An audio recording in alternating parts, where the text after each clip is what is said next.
Bonjour, bonjour tout le monde, on se retrouve aujourd'hui pour une nouvelle vidéo.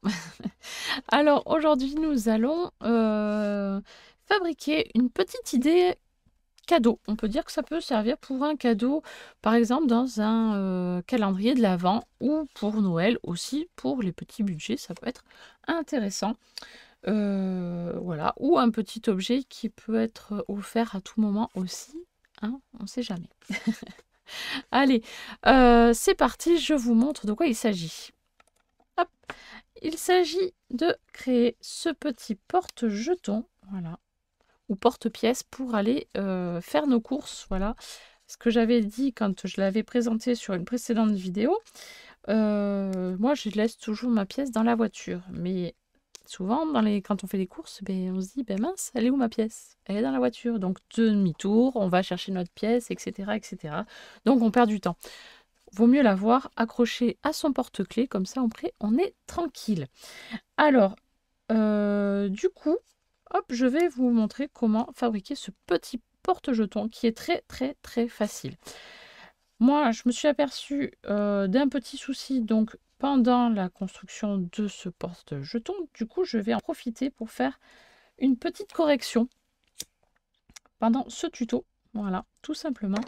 Je vais rajouter quelques petits millimètres, centimètres. Enfin voilà, vous allez voir ça tout de suite.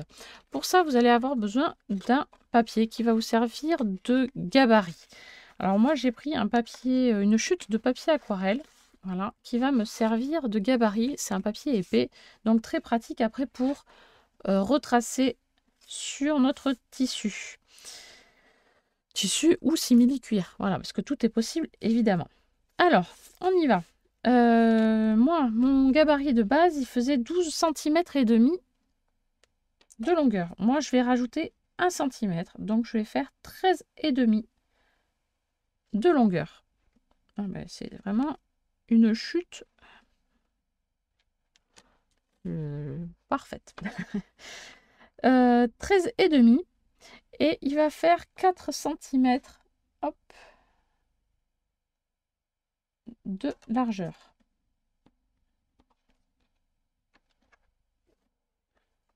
Donc, hop, on se fait notre petit rectangle.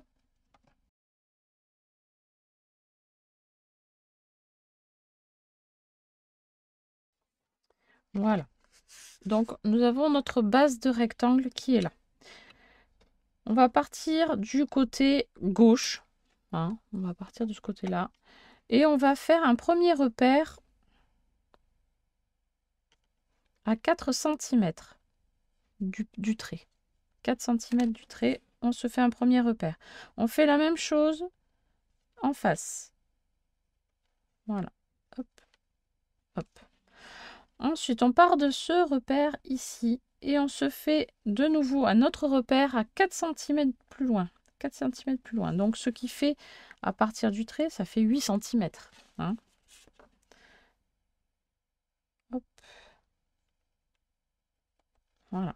4 plus 4. Voilà. Ensuite, on part du côté droit et on se fait un repère à 4 cm également de ce repère. En haut et en bas. Donc, je répète. Vous avez 13 et demi sur 4 cm. 4 cm, 8 cm. Et en partant de la droite, vous faites un repère à 4 cm. Et normalement, au milieu, vous avez 1 cm et demi. Je pense que ça ira. Voilà, oui, ça ira. Ensuite, on va découper tout autour.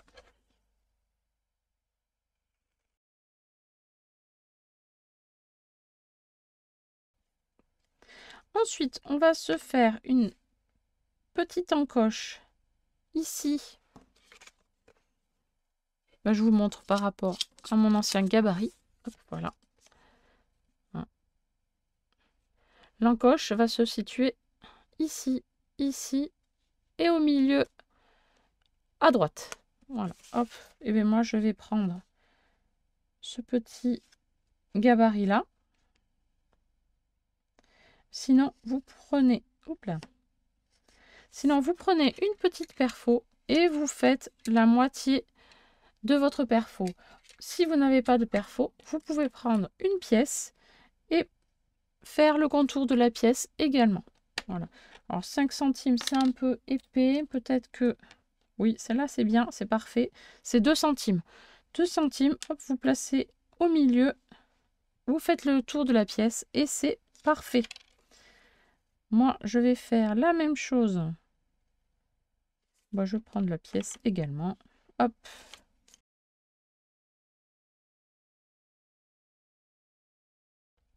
Donc, encoche, encoche, encoche. Et ici, on peut arrondir. Voilà, un petit peu les angles. Si vous avez une perfo pour arrondir, vous pouvez l'utiliser. Voilà, la mienne, elle est devant mes yeux. Voilà, donc j'arrondis tout simplement les bords. Hop. Et notre gabarit est presque terminé. Hop, on fait le contour ici de nos encoches. Notre gabarit est terminé. Il est rapide à faire, vraiment. Ensuite, ben là, vous choisissez votre simili-cuir. Alors, donc, moi, c'est la dernière série de chez Action. Voilà. Vous choisissez un endroit pour mettre votre gabarit. Vous en faites le contour. Moi, je vais profiter d'économiser quand même un maximum. Hein.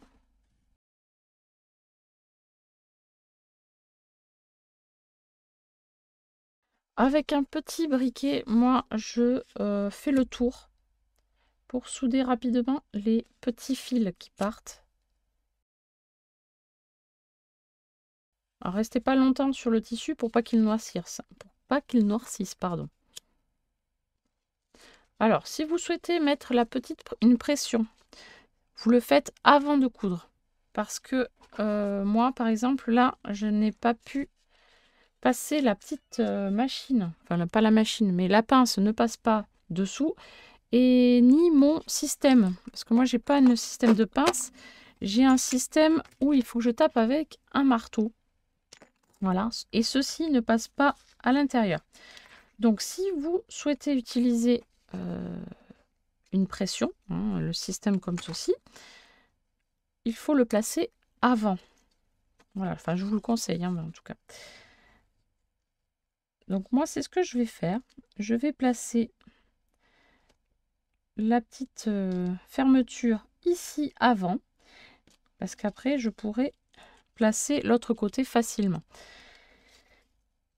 Si vous n'avez pas de petits fermoirs comme ceci, vous pouvez utiliser des scratchs.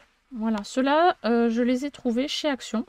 Donc vous pouvez utiliser, alors peut-être pas le scratch entier, mais vous les coupez en forme de lune. Hop, comme ça, là, en demi-cercle.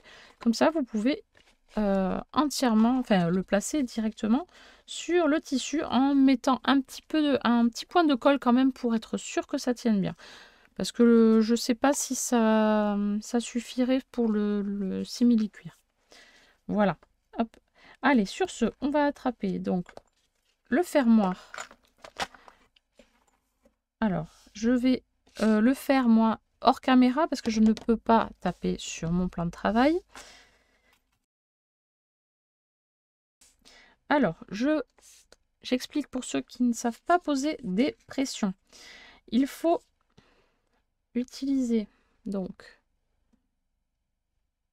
d'un côté, vous avez une partie longue comme ceci avec un petit champignon petit. Voilà, ces deux-là fonctionnent ensemble.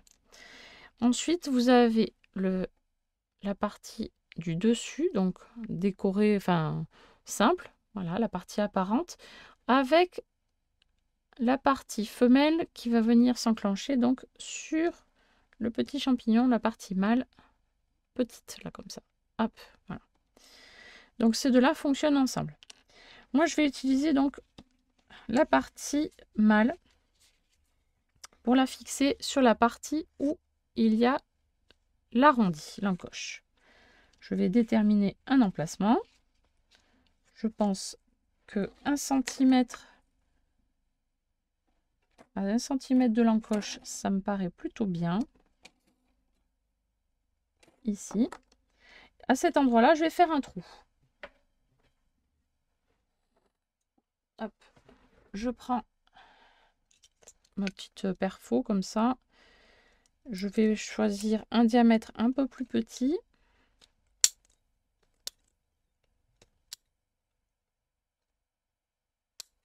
Voilà. Et je perce. Hop. Ensuite, sur l'envers, donc la partie ici, je passe le champignon avec la grande tige. Hop, je passe comme ceci. Par-dessus, je place le petit champignon. Ensuite,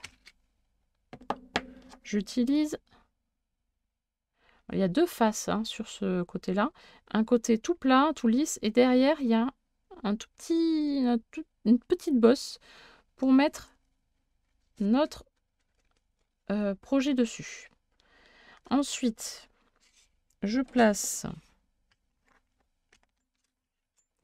cet outil creux sur le champignon et avec un marteau, je viens taper dessus. J'arrive de suite. Voilà ce que ça donne. Voilà, c'est bien fixé, ça tient très bien. Ensuite, je viens rabattre mon petit tissu. Voilà, comme ceci. Je fais attention à bien faire correspondre les encoches et les bords ensemble. Voilà, comme ceci. Et je viens prendre du fil et une aiguille. Je vais faire le contour comme ceci. Je passe ici tout droit et je fais une ligne tout droite ici et je remonte tout droit ici. Voilà. Je fais un carré mais qui n'est pas fermé. Voilà. Toc, toc, toc. Allez, on se retrouve dès que c'est fait. Voilà donc une fois cousu, hop, ça donne une petite pochette toute simple. Hein. Et maintenant, il ne nous reste plus qu'à positionner notre deuxième, notre petit fermoir hein, pour pouvoir finir notre petit projet. Donc là, tout simplement, j'appuie sur mon simili cuir là, hop, pour savoir la place que doit prendre mon autre côté. Je fais un petit trou avec mon outil pour faire des trous. Voilà. Je place le chapeau sur la face avant. Voilà. Et je place mon fermoir hop, dans le système. Je prends le deuxième outil qui est comme ceci là, pointu. Je l'entre à l'intérieur de la pression et je vais prendre le côté plat de cet outil et taper avec un marteau tout simplement hop dessus.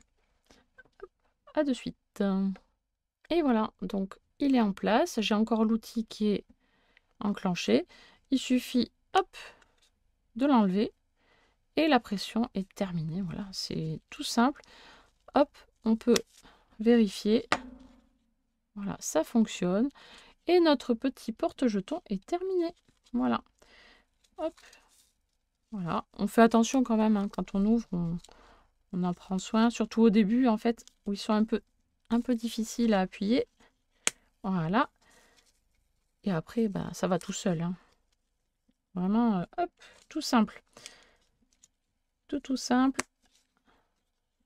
Là, à ce niveau-là, vous mettez un petit anneau pour le porte-clés. Et là, vous fabriquez un petit truc en plus. Ça peut être donc un petit fanion comme ceci. Ça peut être un petit pompon. Ça peut être tout ce que vous voulez. Voilà, ça fait sympa, ça fait mignon. Ça apporte un petit plus à votre porte-clés. Voilà, à votre porte-jeton. Voilà. Je ne sais pas ce que vous avez pensé de la vidéo, mais n'hésitez pas à poser un petit pouce bleu, des commentaires, et moi je vous dis à très bientôt pour une prochaine vidéo. Bye bye.